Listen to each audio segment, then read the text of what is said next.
When I first noticed it, I couldn't explain it. The sound was subtle, almost like the house itself was whispering secrets I didn't want to hear. Drawers shifting in the kitchen, the soft scraping of shoes across the hardwood floor when I was sure I was alone. And food, little things disappearing, snacks I'd bought for myself, milk vanishing before I'd even poured a glass. I told myself it was my imagination, that I was being paranoid. But deep down I knew something was off in my own home. It started on a Monday morning, the kind of morning where the sunlight streams through the curtains, painting everything in gold. I was sipping coffee at the kitchen counter, the steam curling around my face, when I noticed the sugar container tilted slightly, its lid not quite closed. I had been meticulous with my kitchen for years. That container didn't move unless I touched it. I told myself, "You're tired. You're imagining things." But a little voice in the back of my mind whispered differently, sharp and insistent. I decided to test it. That week, I packed a small suitcase. Not for a real trip, mind you. Just enough to make it look like I was leaving town. I told my neighbor, Mrs. Collins, a sweet elderly lady who always wore lavender and had eyes that seemed to see everything, that I'd be out of town on business. I didn't mention that I would be sneaking around my own home, hidden, observing from a distance.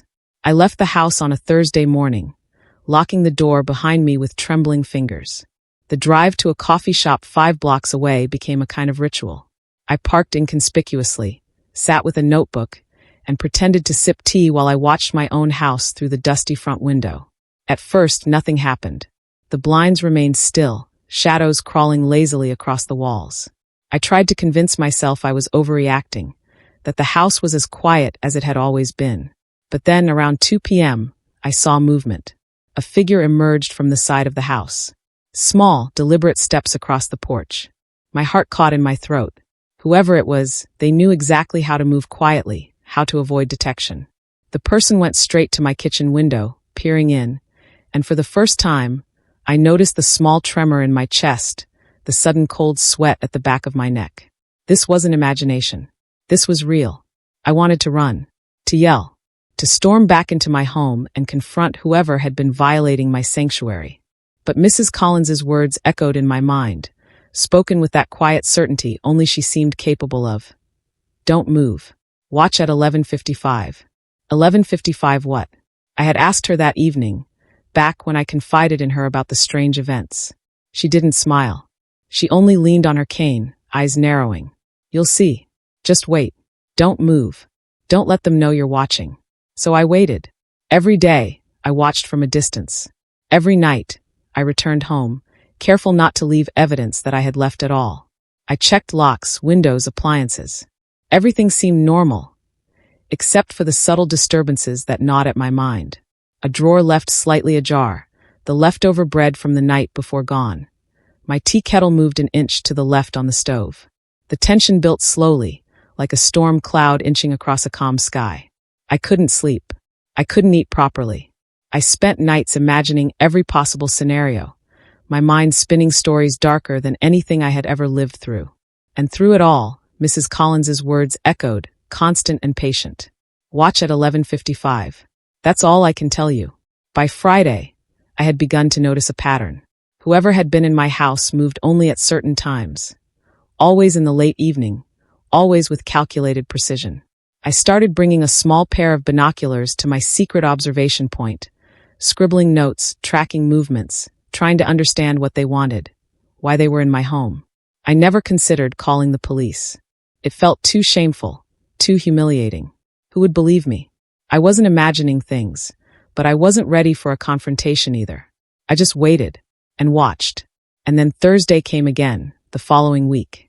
The sky was the same heavy blue. The air smelled faintly of rain. I parked at my observation point, heart hammering as I adjusted the binoculars. The house was quiet, too quiet. And that's when I saw her, or him, I wasn't sure yet, for the first time clearly. Moving around in my kitchen, rifling through drawers, touching my belongings as if they belonged to them. The familiarity of the motions made my stomach twist. The audacity, the violation. I wanted to scream, to run, to confront. But I didn't, because Mrs. Collins had said, 11:55. So I waited. The hours crawled. I stared at the clock through the binoculars, watching every second tick closer to that mysterious minute. My chest tightened, my hands shook, and the coffee I'd been nervously sipping had gone cold long ago. And then, 11:55. Something happened that made me stop breathing. Something I was not at all prepared to see. Before all of this, the watching, the hiding, the fear, I had a life that felt ordinary, comforting even. My mornings began with the smell of coffee brewing, cinnamon toast in the toaster, and the soft hum of the refrigerator in the kitchen. I would sip my coffee slowly, letting the warmth spread through my hands, while my cat, Missy, curled lazily on the windowsill. That was my little pocket of peace. My house wasn't big, just a 2-story in a quiet suburb, but it had character.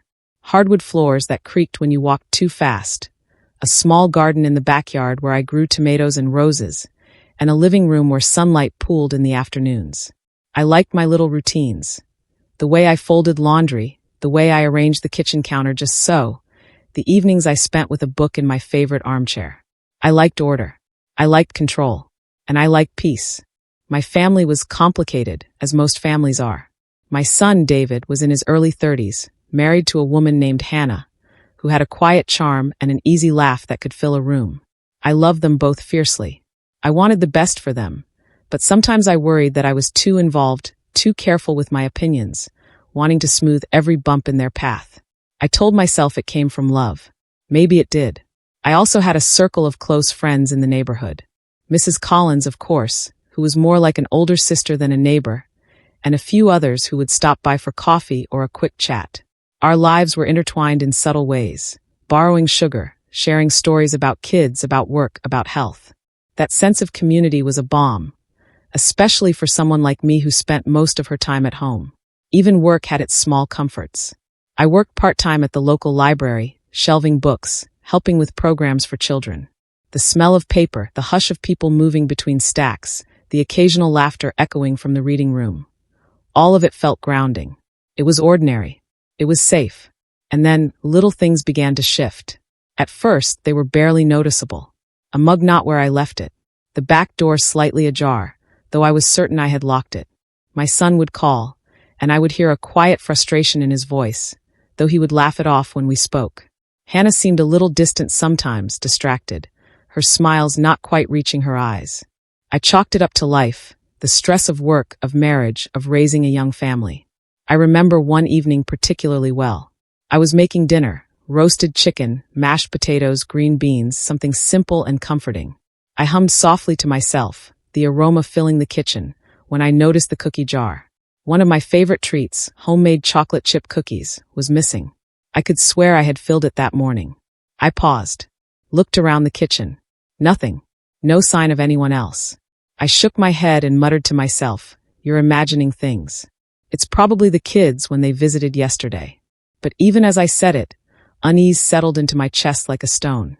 That night, I lay in bed listening to the house creak and sigh. The wind whispered against the windows, and somewhere in the distance, a dog barked. I told myself I was being ridiculous. This is your home. You know you're home. Nothing can sneak in without you knowing. And yet, I couldn't shake the feeling that someone or something was intruding.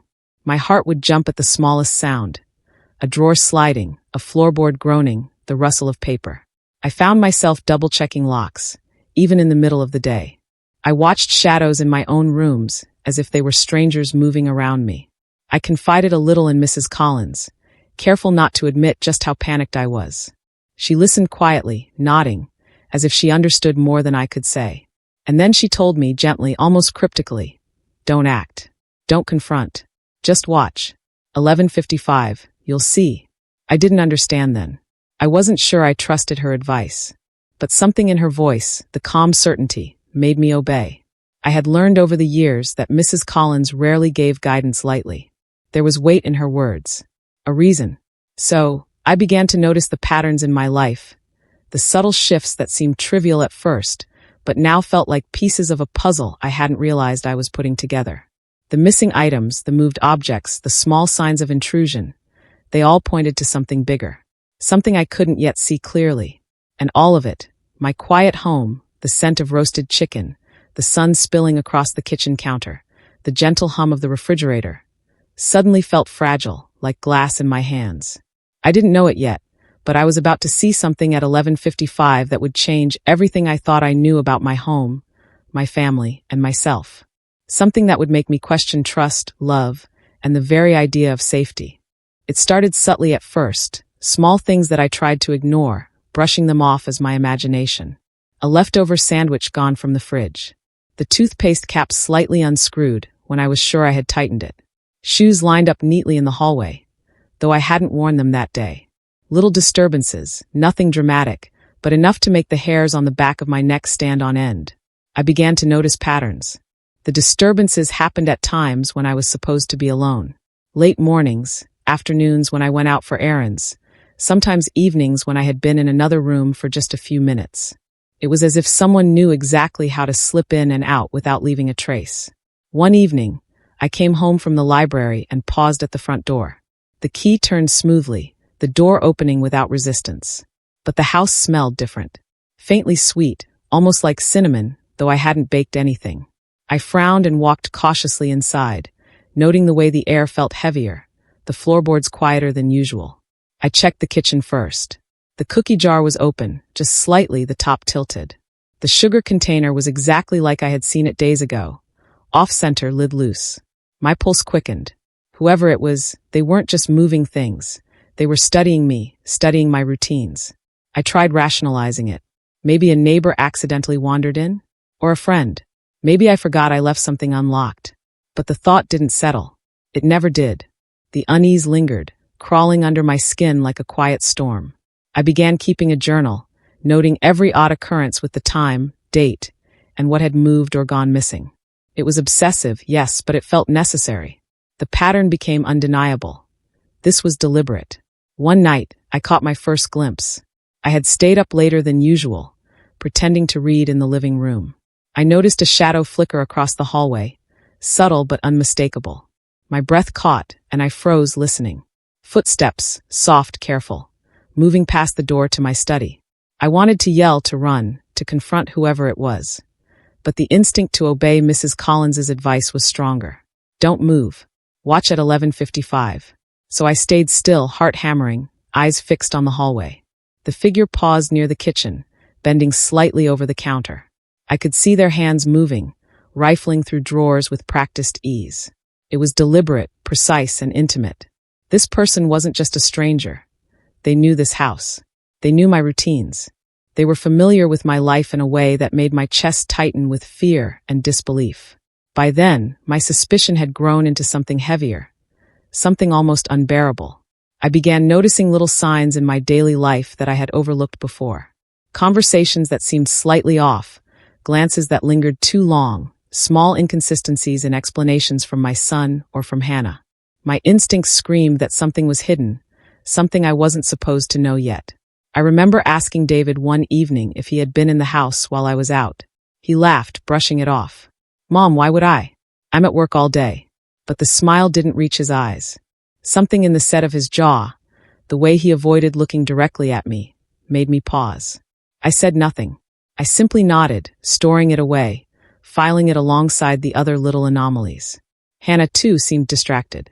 She would come over to chat, but her mind seemed elsewhere, her hands busy with small tasks, her voice calm but clipped. I caught her once looking at me as if weighing her words, as if choosing what to reveal and what to hide. The trust that had always been between us now felt fragile, strained, like a thread stretched too thin.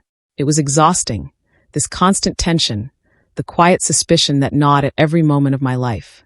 I started noticing things I never had before. The faint scent of someone else in the laundry, the small disarray of items in my closet, the subtle shift in furniture positions. My sanctuary was being quietly dismantled, and I was powerless. Or so I thought. That's when Mrs. Collins's words became a lifeline, repeating in my mind like a mantra. Watch at 11:55. You'll understand everything then. I didn't yet know what she meant, but I clung to it. The waiting became my secret ritual. I found a discreet spot where I could observe the house without being seen. Each night, I would sit there, heart racing, notebook in hand, pen poised. Every small sound, every shadow, every movement was recorded, cataloged, analyzed. And as the days passed, the tension grew unbearable. I could feel the truth pressing closer, like a storm on the horizon. I was afraid, yes, but also determined. I had to know. I needed to see.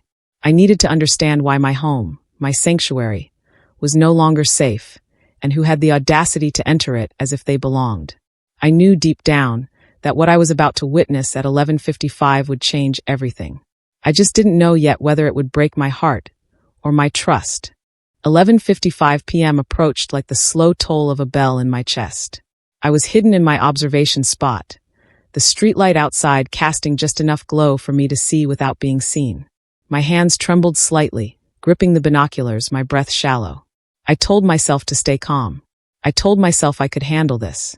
But deep down, I knew nothing could have prepared me for what I was about to see. The clock ticked forward, 11:53, 11:54.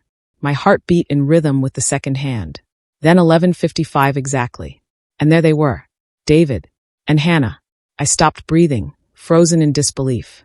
They moved through my kitchen with a strange intimacy, the kind that was supposed to be reserved for private moments in a home of their own, not mine.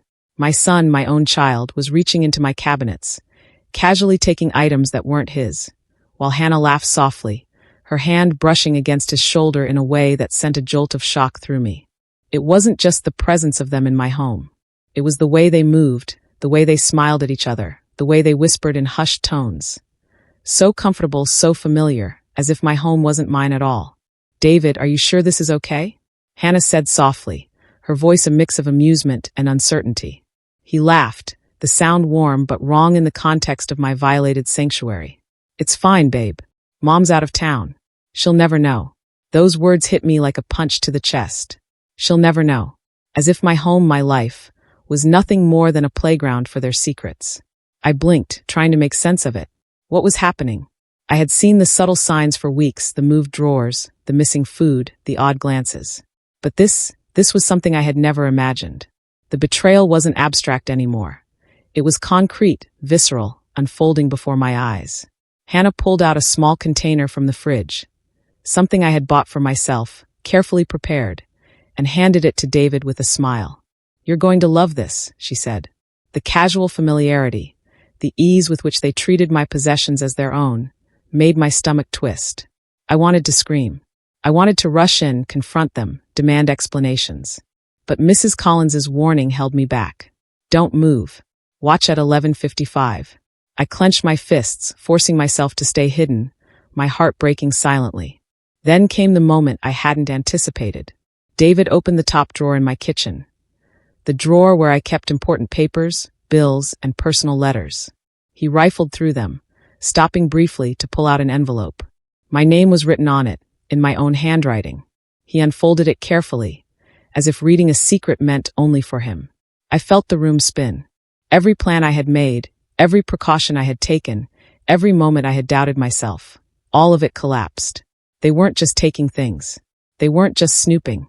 They were violating the very essence of trust one had placed in them. And yet, there was something else. Something I hadn't anticipated. Their actions weren't cruel in the way I expected. They weren't stealing to sell or to hurt. They were desperate. Hannah whispered urgently. "We'll fix this before she comes back.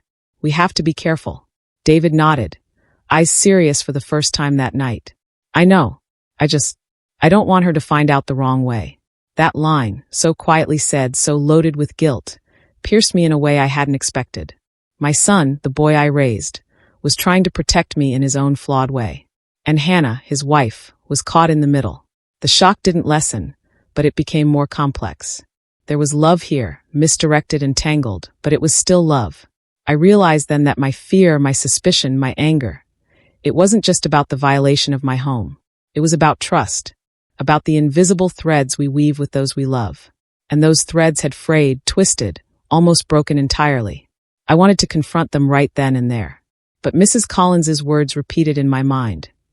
"Watch at 11:55. You'll understand everything." And slowly, painfully, I understood. Not the actions themselves, not yet, but the motives, the desperation, the complicated mix of fear and care that had brought them here. As they moved quietly, handling my possessions with care and whispered apologies, I felt a strange mixture of heartbreak and relief. Heartbreak for the trust that had been strained. Relief that it wasn't malicious, that it wasn't a betrayal meant to hurt me. I didn't know what to do. I didn't know if I should step in or stay hidden. The tension in my chest was unbearable. Every heartbeat a drum of confusion and sorrow. I wanted to scream, to run, to hold my son and demand explanations. But instead I stayed. I watched. And I learned. At that moment, I realized something I hadn't allowed myself to accept. Life doesn't always present betrayal in black and white. Sometimes it comes wrapped in the gray of human error, in the desperation of love misdirected, in the mistakes we make when we think we're protecting the ones we care about. And I knew that whatever happened next, the confrontation, the explanations, the consequences, it would have to come from understanding as much as anger. Because this wasn't simple theft or maliciousness. This was family. This was love gone awry. The next morning, I didn't sleep. I sat at the kitchen table, the sunlight creeping through the blinds, painting lines across my coffee cup, and stared at the scene I had witnessed the night before. My chest felt tight, my mind racing. I had a choice: rush in, confront them immediately, demand answers, or plan. And deep down, I knew planning was the wiser path. I went about my day outwardly calm, greeting neighbors, checking on the garden, doing the routine tasks that made me feel in control. But inside, every nerve was tense, every thought circling back to last night. I needed to understand fully before I acted. Mrs. Collins had been right all along. Watch at 11:55. Her words weren't just a warning. They were a strategy. And I realized I needed a strategy of my own. I decided to keep observing, but differently this time. I started documenting everything: times, actions, patterns, the things they took, the way they moved. It wasn't about punishment. It wasn't about revenge. It was about clarity, about protecting my home and understanding the truth. Over the next few days, I took small actions to test them. I left subtle things out, items that were not valuable but personal, small notes tucked into drawers. I wanted to see if they would notice, if they would respect what I held sacred. And they did. Carefully, they returned what could be returned. They handled everything with hesitation, almost reverence. I realized then that this wasn't simple carelessness. This was fear. Fear of me discovering, fear of my anger, fear of breaking something irreparably. Finally, after a week of careful observation, I knew I couldn't stay hidden forever. I had to confront them, but not in anger. I wanted honesty. I wanted understanding. I waited until the evening, choosing a calm moment when David and Hannah were home, but not expecting confrontation. I stood at the edge of the living room, arms crossed, heart pounding, and spoke. "David, Hannah, we need to talk." My voice was calm, but firm, carrying the weight of what I had seen. David froze mid-step. Hannah turned sharply, eyes wide. There was a pause that felt eternal, thick with tension. Then David swallowed, his hands shaking slightly. "Mom, I can explain." I nodded, silently urging him to continue. I wasn't angry yet. I needed him to tell me everything. And he did. The story spilled out in fragments: financial struggles, a desire to surprise me with a small gesture, an attempt to reorganize my home to help me, the guilt he felt about secrets they thought would remain hidden. Hannah added her own perspective. Fear of disappointing me, worry about judgment, the desire to protect David while still doing what felt right.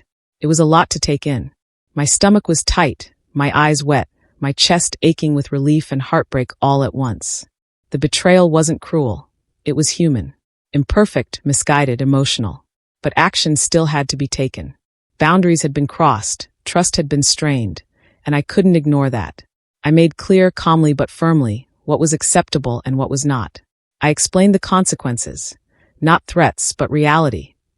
Trust must be respected, personal space is honored, and honesty paramount. David and Hannah listened. They apologized, deeply and sincerely, and I could see the weight of guilt lifting slightly from their shoulders. It was a conversation layered with love, tension, understanding, and raw honesty. Over the following days, we implemented changes. Not out of fear, but out of care. Locks were reinforced, routines clarified, boundaries respected. But the emotional work was harder. Trust had been strained, but it was not broken. Slowly, carefully, it began to mend. I also realized something about myself during this time. I had been too cautious, too protective, too controlling in subtle ways that I hadn't recognized. I had created routines and spaces that felt safe to me, but I hadn't allowed flexibility, forgiveness, or understanding to fully flourish. That realization was painful, but necessary. And through it all, Mrs. Collins watched quietly from her porch, nodding slightly whenever I visited her. Her knowing eyes seemed to tell me, without words, that I had learned exactly what I needed to learn. Observation, patience, and understanding, more powerful than confrontation alone. By the end of that week, the house felt different. Not just physically, but emotionally. There was a new rhythm in the home, a quiet understanding that we were all imperfect, all capable of mistakes, but also all capable of care and love. I had taken action, not out of anger, but out of necessity, out of love, and a desire to preserve not just the physical home, but the emotional home we shared. And in doing so, I realized that sometimes the greatest strength is restraint, the greatest courage is patience, and the most profound love is understanding. It wasn't long before the ripple of what had happened at home extended beyond the walls of my house. Word has a way of finding ears, even when you think the walls are tight and the windows sealed. Friends, neighbors, even colleagues at the library began to notice subtle changes. David and Hannah more cautious, me quieter in certain ways, the house more orderly in a deliberate way. One afternoon, as I was tending my garden, Mrs. Collins came over, carrying her usual basket of lavender and freshly baked bread. She settled herself in the small patio chair, eyes sharp as ever. "You handled it well," she said simply. I frowned. "Handled what?" "The truth," she replied, voice calm but firm. "It's out now. People know, or they'll know soon enough. But you handled it with dignity. You didn't shame them. You didn't lash out. You let the story be what it was, and you stayed steady." I nodded slowly, feeling a mixture of pride and lingering heartbreak. Mrs. Collins was right. The incident had not been hidden forever, nor could it have been. What I had witnessed, the trust that had been bent, the secrecy, it was bound to be seen, understood, and spoken about eventually. The first acknowledgement came from a neighbor, Mrs. Jenkins, when she waved at me across the street. She leaned over the fence and whispered, "I heard what happened. I just wanted to say, you were so calm, so graceful." I forced a small smile, nodding. Graceful felt like the last word I would have chosen to describe myself over the past week. But I accepted it. I had learned something in those long nights of watching, waiting, and understanding. The way you respond is more important than the wrongdoing itself. At the library, colleagues approached carefully, offering quiet words of support, sometimes just a nod that said, "We know. We understand." It was subtle, but it reinforced that the truth, whatever the nuances, was now out and handled with care. Even David and Hannah faced their own consequences. It wasn't legal trouble nor public shame, but something perhaps more powerful. Accountability within the family and a subtle social awareness in the neighborhood. David's friends, who had once joked about borrowing things from mom's houses, became more conscious of boundaries. Hannah's family, who had been unaware of the situation, reached out with cautious questions and concern. I watched all of this from a distance, feeling both relief and a strange sense of responsibility. The exposure hadn't been dramatic, it hadn't required confrontation in the public eye, but it had been honest. And honesty carries consequences that are unavoidable, quiet but profound. David came to me one evening, a look of humility in his eyes. "Mom, I didn't mean for any of this to happen," he said. I wanted to help. I wanted to surprise you, but I see now how wrong I was." I placed a hand on his shoulder. "I understand, David. And you've learned. That's what matters. Mistakes happen. But trust must be honored. That's the real consequence." Hannah joined us, tears in her eyes. "I never wanted to hurt anyone," she whispered. We thought we were doing right. But I see now we crossed the line." I nodded, feeling the weight of their words, the lessons embedded in them. There was no need for blame beyond what had already been acknowledged. The consequences were clear. Honesty, humility, and careful attention to trust moving forward. Word traveled quietly through the neighborhood. People were curious, of course, who hadn't been.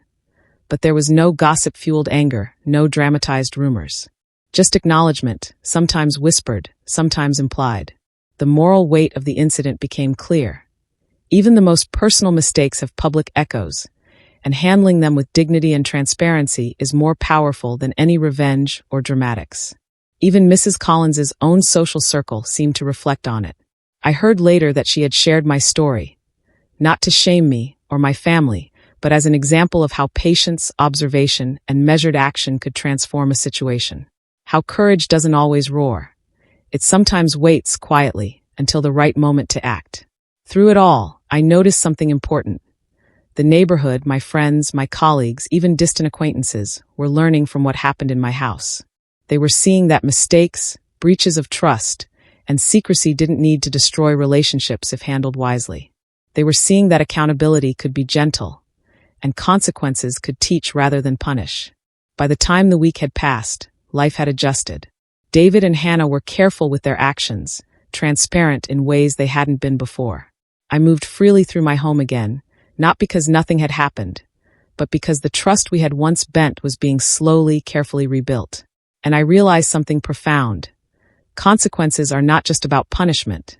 They're about awareness, about the quiet echo of actions, about the way our lives touch others, and about the responsibility we carry when we hold pieces of someone else's trust in our hands. I had seen the breach, felt the betrayal, and witnessed the remorse. I had measured my response. And in doing so, I had seen justice, not the kind that comes with anger or shame, but the kind that comes with awareness, reflection, and emotional responsibility. The weeks after the revelation were quiet, almost deliberately so. There were no dramatic confrontations, no shouting, no slamming doors. Instead, there was a slow, deliberate mending, a careful rebuilding of trust and understanding, like patching a favorite quilt that had frayed at the edges. David and Hannah became more thoughtful, more mindful in ways that weren't forced but natural. They asked before using anything in the house, checked with me before making decisions, and shared their plans openly. It wasn't about obedience, it was about respect. And respect is a stronger foundation than fear ever could be. I too had changed. I realized that in my effort to protect my home and routines, I had created invisible barriers. I had been controlling, cautious to a fault, and that sometimes made my family act in secrecy. Not out of malice, but out of fear of disappointing me. I had to loosen my grip, trust a little more, and allow for human imperfection. One Sunday morning, I found myself in the kitchen, baking cookies with Hannah. Flour dusted the countertop, laughter echoed off the walls, and for a moment, it felt like life had returned to its natural rhythm. We laughed over spilled sugar, teasing each other lightly, and I noticed the ease in our interactions, a grace that had been absent before the betrayal. David joined us later, carrying a small box of fresh vegetables from the garden. He paused at the doorway looking at us and said softly, "I think we all needed that more than we realized." I smiled watching him. He had grown through this. We all had. The betrayal, the secret keeping, the fear. It had forced reflection, honesty, and ultimately growth. I began to see my home differently. It wasn't just a physical space filled with locks, counters, and drawers.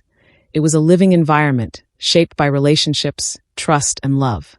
I noticed the little gestures. David leaving a clean cup by the sink, Hannah refilling the sugar container without prompting, the cat curling in the sun where she belonged. These small acts, almost invisible, carried more weight than any confrontation ever could. And Mrs. Collins, she remained my quiet guide. One afternoon, I visited her porch, sitting with a cup of tea as the sun dipped low in the sky. She didn't speak at first, just watched me in her quiet, knowing way. "You did well," she said finally, her voice gentle. "You let the moment teach you, rather than let anger control you. That's rare, you know." I nodded, thinking about the long nights I had spent observing my own home, waiting, holding my breath, and finally understanding. She was right. Patience, observation, and calm reflection had brought me farther than anger ever could. Life settled into a new rhythm. There was awareness in every action, transparency in every decision, and a mutual respect that didn't feel forced but genuine. The fear that had once gripped me was replaced by a quiet vigilance. Not suspicion, but mindfulness. I also found myself reflecting on forgiveness. Not the naive, blind kind, but the conscious, deliberate kind. Forgiveness meant acknowledging the mistake, understanding the human flaws behind it, and allowing love to grow despite imperfection. And in forgiving, I found peace. I began journaling again, not just recording events, but reflecting on emotions, lessons, and growth. Writing became a way to cement understanding, to honor the complexity of the experiences I had lived through. One evening, as I sat by the window watching the sunset, I felt a warmth in my chest I hadn't felt in weeks. The house smelled of dinner, the cat purred on the armchair, and I knew that trust, once fractured, could be rebuilt, carefully, thoughtfully, patiently. I realized that life is often complicated, that those we love are capable of mistakes, and that home is not just where we live, but where relationships are nurtured, boundaries respected, and hearts healed. And in that quiet moment, I understood that the lesson wasn't just about David or Hannah, or even about me. It was about life itself, about the way we respond to betrayal, about the patience required to understand motives, and about the grace that comes when we allow love and empathy to guide our actions. I had felt fear, shock, and heartbreak. I had wrestled with anger, suspicion, and uncertainty. But in the end, I found clarity, understanding, and a renewed sense of trust. And that, I realized, was worth more than anything else. As I sit here now, the sun setting gently over my little garden, I can't help but reflect on everything that happened. I felt fear, confusion, and betrayal. I watched my home, my sanctuary, being quietly invaded. I felt my trust shaken to its core. But I also learned something far more profound. Patience and observation can reveal truths that anger never could, and understanding is often stronger than immediate judgment. Life isn't simple. People we love are human. They make mistakes, they act out of fear, desperation, or misguided care. That doesn't excuse wrongdoing, but it does teach us that forgiveness and perspective can heal wounds that otherwise feel impossible to mend. Watching, waiting, and finally understanding allowed me to see the heart behind the actions, the motives behind the mistakes, and the opportunity for growth on all sides. It reminded me that trust, once strained, can be rebuilt, slowly, carefully, and thoughtfully, but only if we approach it with calm, honesty, and grace. So I ask you, dear listener, as gently as I can, if you were in my place, would you have had the patience to wait? The courage to observe, reflect, and understand before reacting?